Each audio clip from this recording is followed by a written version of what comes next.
Now, we come back to the studio for us to have the conversation that I have Reverend Dr. Stephen Wengam with me this morning. He's a lead pastor for the Cedar Mountain International Church of Assemblies of God, and he's been elected as the General Superintendent of the Assemblies of God, Ghana, for a 4-year tenure.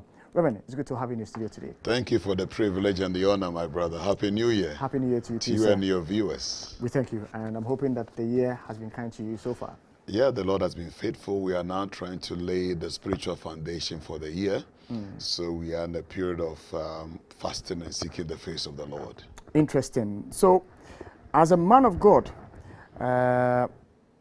entering into a brand new year as a general superintendent of a big church like the Assemblies of God, how would you describe the year so far since we entered? Well, it's been exciting. It's going to be a pretty difficult year, not too different from 2022, because we are still recovering from the post-COVID effect and the presence of the war between Russia and America and other factors. It's going to still make life tough. But then those who are focused, those who plan, those who are disciplined, those who love God, those who serve God diligently, they will break through. It's always been the case. I mean, in Egypt, when God brought the plague upon Egypt, the land of Goshen, where the Israelites were, they were exempted from the afflictions. So I always tell people that there's always an exemption. Okay. If you position yourself well in the midst of lack, in the midst of failure, in the midst of difficulties, you can still break forth and break out. General Superintendent, what does it mean? Yeah, you are the CEO, you are the spiritual leader of the church. You provide vision, you provide direction, you supervise the activities of the church, you preside over the executive presbytery, the highest decision-making body, made up of 28 persons, 4 officers, and 24 regional superintendents, in fact 28, sorry. And then you also preside over our biannual general council meetings. It's your duty to ordain pastors and then provide leadership. And Assemblies of God is 92 years old. And from now till our centenary, I've declared it our golden age period. We are a product of the Azusa Street Revival. Globally, the church started around 1914 in America. And currently we have 70 million members globally, making us the largest and the biggest Pentecostal denomination in the world. In Africa alone, we have 19 million. In Ghana, we have about 600,000 members. In Ghana, we have about 3,800 pastors, over 6,000 churches. We run about 350 schools. We have 2 hospitals in the north. Because our church in Ghana began from Yendi, so a lot of our social intervention programs are in the north and the rural areas. So Assemblies of God is a huge organization, and it's a huge task. And we are praying and trusting God and all our stakeholders on board. We should be able to deliver our vision, that is creating the transformation agenda, anchored on which I launched September 4th when they handed over to us, anchored on Micah 4:1 and 2. The Bible says, in the last days, the mountain of the Lord's temple will be established as the highest of the mountains. It shall be exalted above the hill. People will stream to it, and many nations will come and say, come, let us go to the house of the Lord, that he might teach us his ways. Meaning that the end time church must have the following characteristics, and want to reposition Assemblies of God Ghana to reflect those characteristics. The end time church must be very influential, must be the most powerful institution. It must show leadership, because the highest of the mountains. It must be resourceful. It must be visionary. It must be attractive. People shall stream to it. It must have global impact. Many nations will come and say, come, let us go to the house of the Lord. So The vision is simply to make Assemblies of God very, very great and to make us reflect the characteristics of the end time church in Micah 4, 1 and 2. What's your first prime area that you want to focus attention on with all these things that you have described? With the transformation agenda, it is divided into, it has 6 thematic areas. We call it the 6 R's, making it easy for people to remember and identify with it. The first R, reach, R-E-A-C-H. The second is rebuild. The third, restore. The fourth, reform. The fifth, reposition. And the sixth, rebrand. Under reach, we are looking at, we want to fully disciple Ghana. There must be no village or town in this church without a branch of the Assemblies of God. Everybody in Ghana is entitled to hear God's word and to receive Christ as their Lord and personal Savior. Alongside, we also want to ensure that we build decent temples. No church must be worshipped in any dilapidated building or under a tree or something. We're also looking at under reach. We're engaging all our stakeholders. For example, yesterday we paid a courtesy call on His Excellency the President, Nana Akufo-Addo, and I want to salute him and thank him for the opportunity he gave us to pay a courtesy call on him. We went to introduce ourselves, the new leadership team, and to discuss matters of national interest. And then, so that is under reach. Now, under the next one, rebuild, we want to focus on the welfare of our pastors. Our church, about 80% are in the rural areas. So the rural economy impacts heavily on our pastors. And because in our system, each local church is self-supporting, self-propagating, and self-governing. So it impacts. We want to establish a special fund called the Missions and Rural Pastors Fund. So the pastors, whose churches cannot offer them different salaries, that fund will cushion them.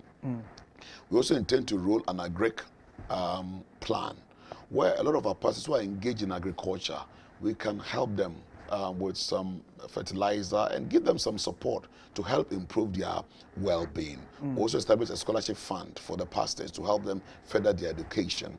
And the rebuild, we are investing heavily in human capital development, capacity building, training, education for the pastors, and then investment in infrastructure. We don't have a huge facility where when we have our retreats and the big events, we can accommodate our people. We want to build what we call this Assemblies of God Centenary Village, a facility that can accommodate, let's say, over 5,000 people with chapel facilities. Then under restore, since we are products of the Azusa Street Revival, one of the biggest revival that the world ever experienced, we want to re-seek the early church revival. So it's prayer, and more prayer. So I've declared this week our national week, our maiden national week of fasting and praying. So all our churches, pastors and branches are fasting. We meet every evening 6 to 8 p.m. to pray. Friday there'll be all night in all our branches. Tomorrow there is 24-hour non-stop prayer chain. So that is with the under restore. Then we have reform. We want to look at our structure again. And for me, the reforms we want to introduce should enable and empower the church to be able to fully disciple Ghana and also make the church self-sufficient and then financially independent. Anything less than that, we are not going to pursue it. Okay. Then under reposition, you know what? We are credited for many first things in this country. It will shock you to know that we are the first Pentecostal church in this very country to establish Bible school. Oh, really? We are the first Pentecostal church to start radio ministry in this country. The first Pentecostal church to establish hospital and insurance company. We are the first Pentecostal church whose members have risen to the topmost positions in this country. Currently, the majority leader is our member. Former Chief Justice is our member. Former President John Mahama and the wife are members. Former Finance Minister, our member. Former President of the Ghana Journalists Association, Alpha Money, is our member. So we are very blessed and very, very privileged. We have a lot of government officials. When I met the president yesterday, when I gave him the tall list of members of his government who are members of our church, he was wowed. We want to revive and restore the Assemblies of God Professional Network, where we are bringing all our professionals together to enable them to play a key role in the leadership and the running of the church. So, under reposition. We used to be the leading Pentecostal church. We want to show demonstrable leadership in every area, where, like Micah 4:1, people shall come and learn from us. We want to rebrand, make our church more attractive. Look at it. 60% of the people in Ghana are young people. And therefore, since we are typically conservative Pentecostal church, we have to repackage ourselves. And amongst that, we want to institutionalize the culture of excellence and professionalism so that our church can become relevant. We're also investing in the socioeconomic development of this country. We're going to undertake some massive projects that will alleviate the suffering of the marginalized, the vulnerable in society. So in a nutshell, I would say that this is a gist of the transformation agenda of the Assemblies of God Ghana. Interesting. The hours are all-encompassing because it captures your vision for the church and then even for Ghanaians as well. Per the infrastructure projects you say you're going to embark on, definitely people would be getting jobs to do, in the building infrastructure and all of that. Now, I remember one interview I had with you back then at my radio station. At the time, you were championing the cause of the folks at the prisons. I didn't hear of them. Is there a vision, captured in the hours, focusing on them? Yes, in the area of becoming relevant in the socio-economic development of Ghana, and the vulnerables, definitely will turn attention to them.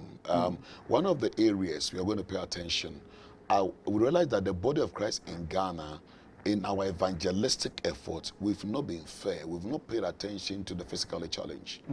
So a lot of our church buildings are not disability friendly. For example, we don't have sign language interpretation. It's only one of our churches in Kumasi who have that. We want to establish special church for them. We're also going to establish churches to meet different categories of needs. So for example, we're going to have a lot of English assemblies. Currently, we have a few of them: Cedar Mountain Chapel, East Legon Assemblies of God, where I'm the lead pastor; Holy Hill at the Braka, Sanctuary of Wind and Fire in Tamale, and then Living Springs in the Sunyani, a few of them. We want to officialize it and encourage more so that we can maintain and win more of the middle class and above, because there's a way you must do ministry to attract them.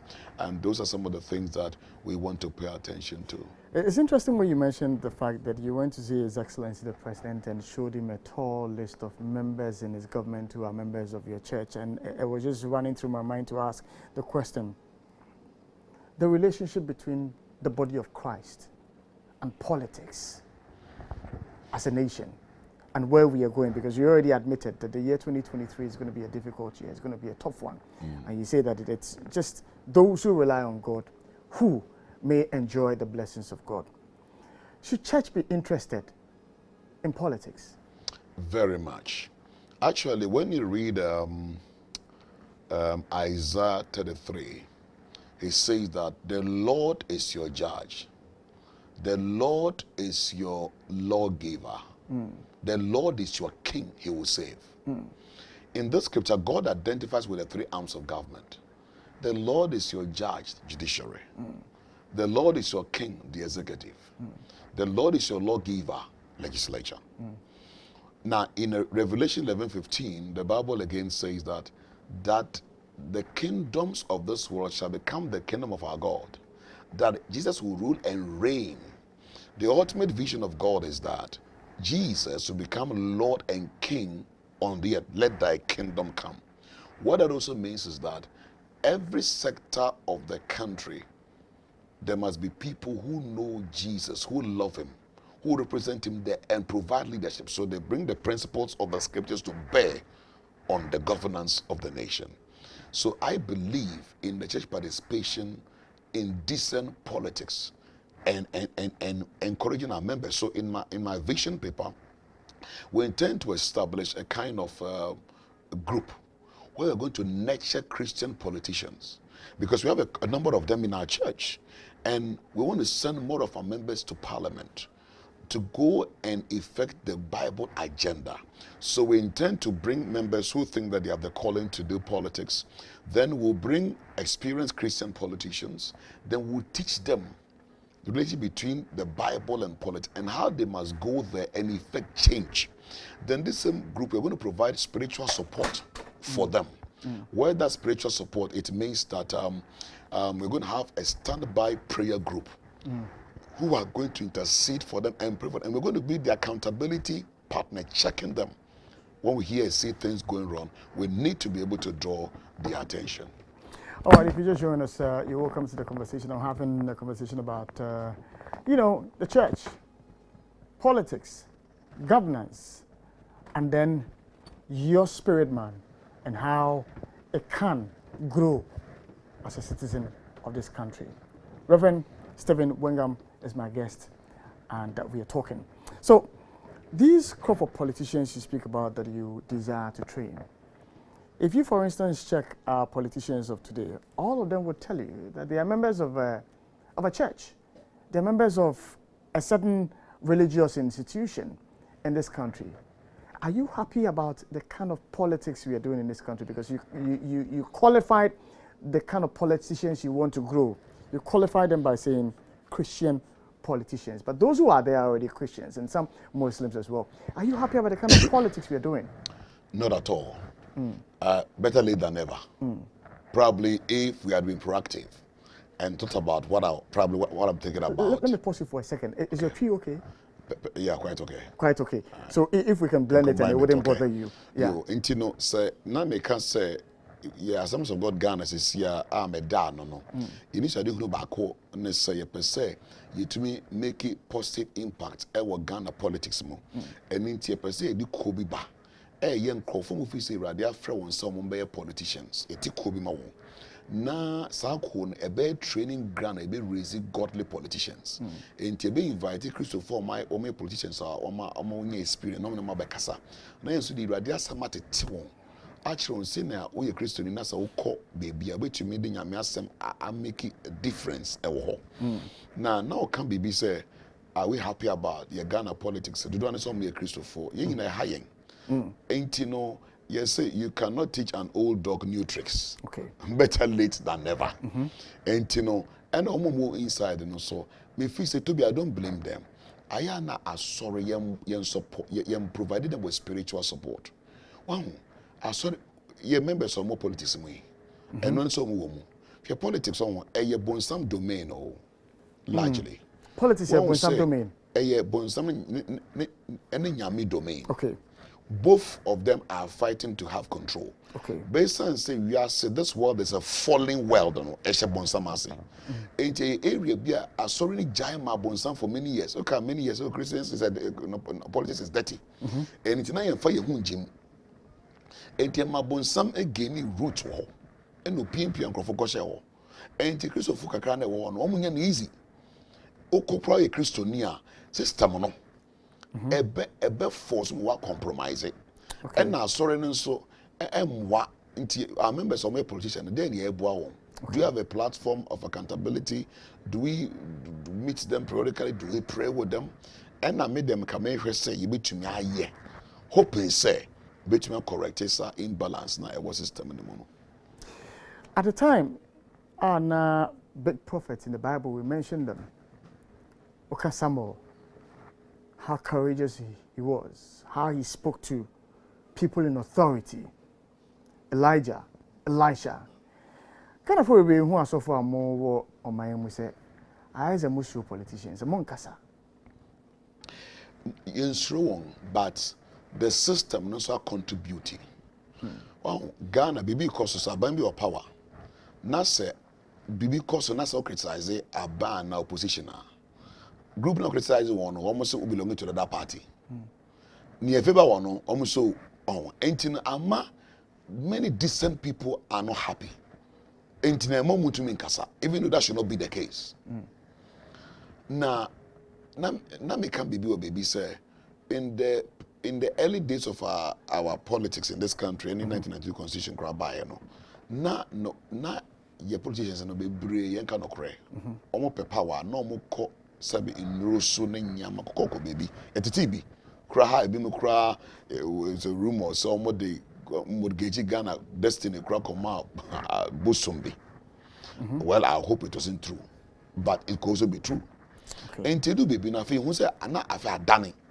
Now the politicians were now beginning to seek God.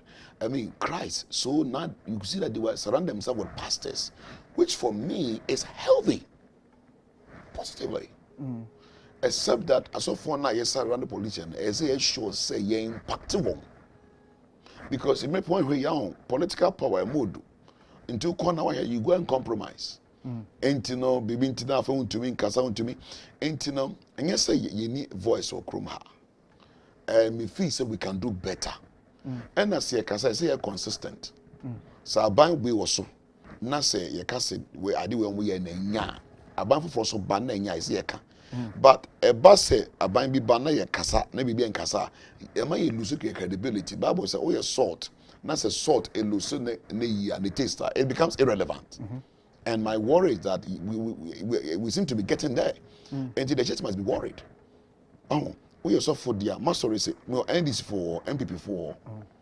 Now I mentioned about 7 top government officials or more master see them at chapel. If I was doing politics, would they be there? They will not be there. I don't do politics in the pulpit. We pray for the government, we pray for position. Yeah, program here, you invite both sides. So my members are comfortable. They are living together.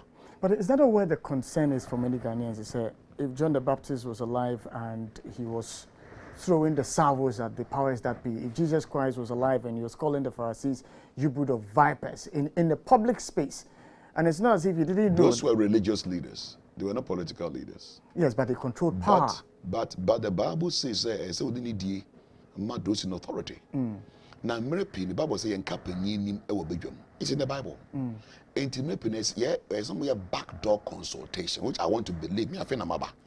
I want to believe the current religious leaders it is when Mukasa were backdoor, then you come in public.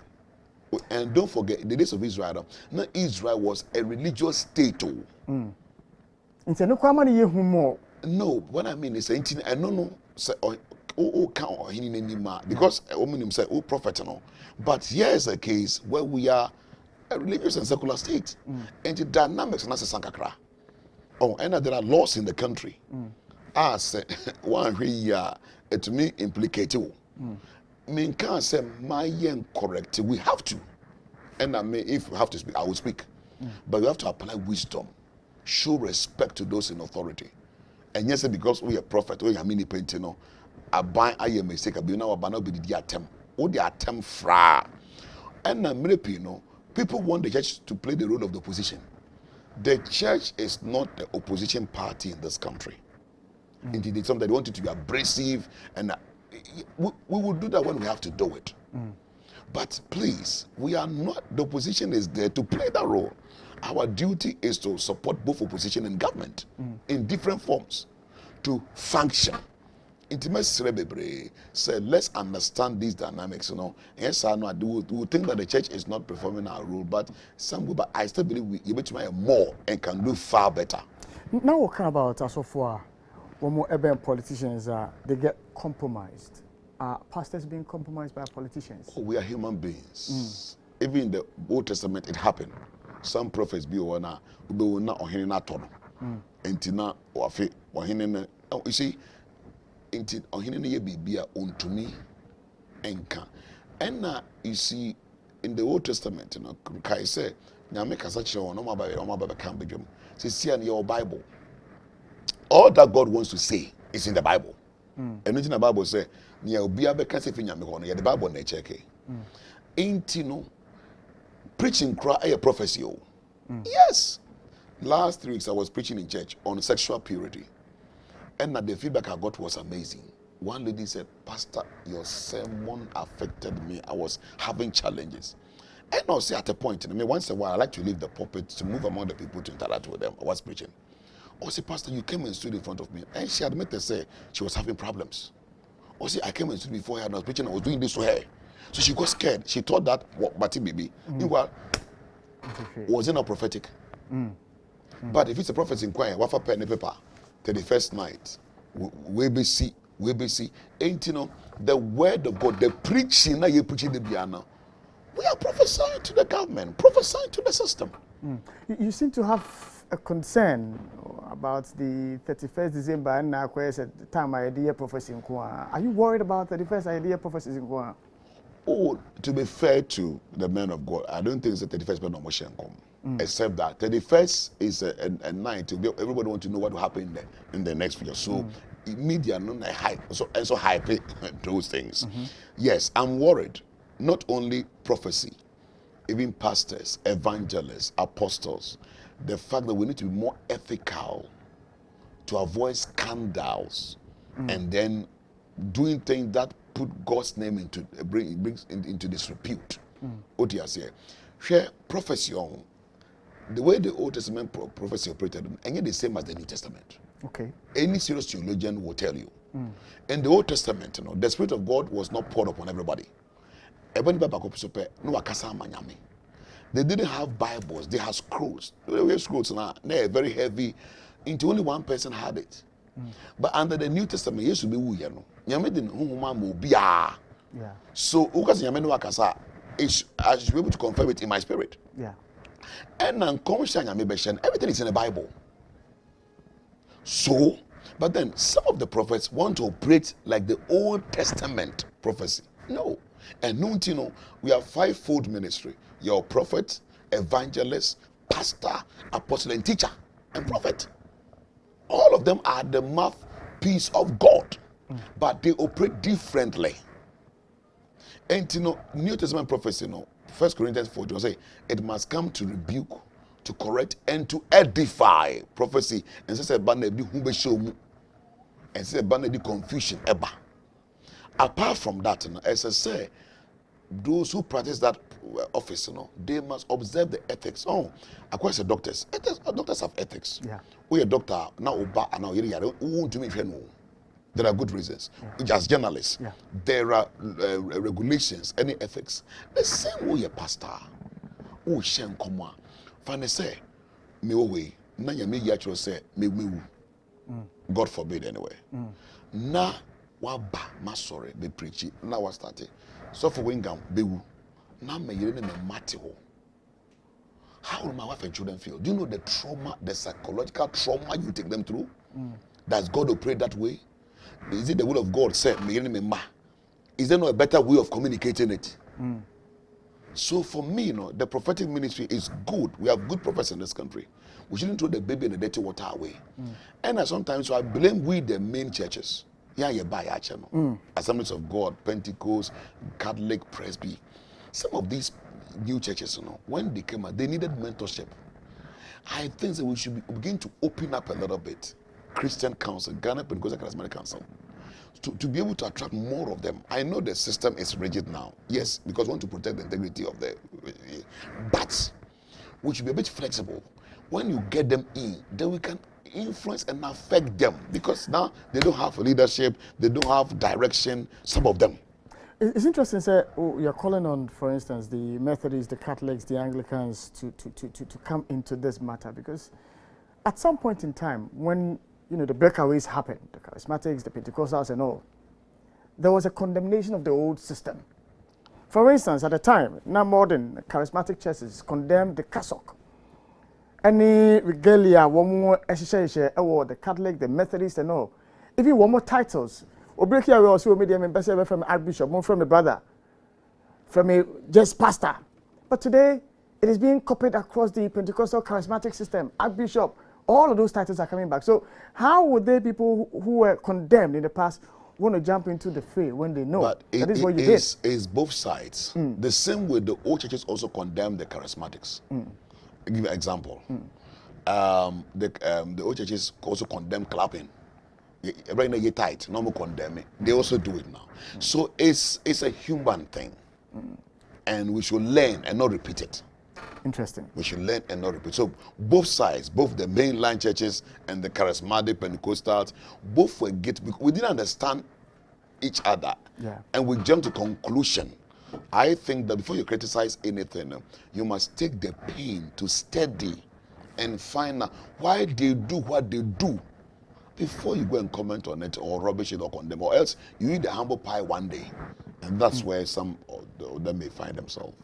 Now, on the 31st watch night, IGP Ebimusi wopese wodene na isi nyame adwuma so. The prophecies are more year on 31st no. O mama kwan ema monye. Umu ni saying. To be fair to him, it's yes and no. I paid a courtesy call on IGP when I became general superintendent. We discussed some of these things. He means well. He's a good Christian. And let's face it, any IGP, a lot of people have raised concern about the manner in which we communicate some of these prophecies. Any IGP, you see, he's only representing concerns of the majority of the people in the country. Now, if you don't do, you see, if we don't correct ourselves, God will use, sometimes God used Cyrus, an ungodly king in the Bible, to discipline Israel. Yeah. If you don't want the IGP to come and give those regulations, let's do the right thing. Let's be ethical. Let's be courteous. Let's exercise maturity and discipline in the exercise and administration of the spiritual gifts. So for with the Fachemio, you're using certain words. Let's be ethical and all. But that's the faith no ethics. Yes. For instance, me tihe. Na Yesu Christo and I see a tihe and I say okay so Same, I have some infirmity. And so we say, okay, all right, what's interfere? Man from Fancheme. And then you just use it to rub it on my eyes because maybe I have an eye problem and that's the way I'm going to be healed. A lot of people are going to raise concerns about I didn't know live on TV. How many times but Jesus did that. How many times did Jesus do it? But Jesus did that. How many times did Jesus do it? What you say? And Yesu, even crania, if it looks odd, the way you do it, that's where the crapping will normally tease them.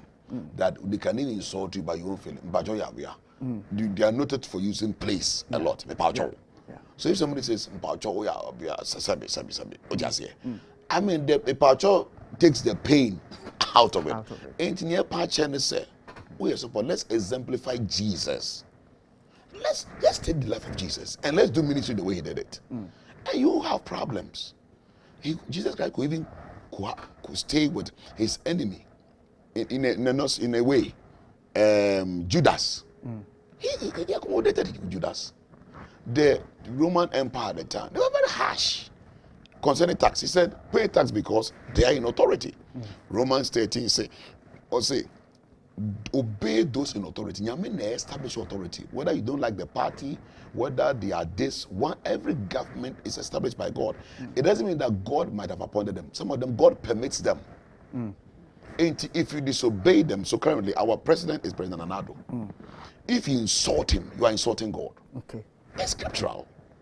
The same way if, let's say, NDC president is in power, those who insulted former President Mahama, or Mills, or President Kufuor, or President Rawlings, or President Nkrumah, or President Dankwa, all those people, wrong is wrong. And let us be ethical, civil. Even in our criticism, you don't need to insult to communicate what must be communicated. And we'll build a better society. Our children are watching. Indeed. My final question is a very, very controversial one. National Cathedral. Do we need it? I don't want to. I know yesterday I went to the presidency. It came up.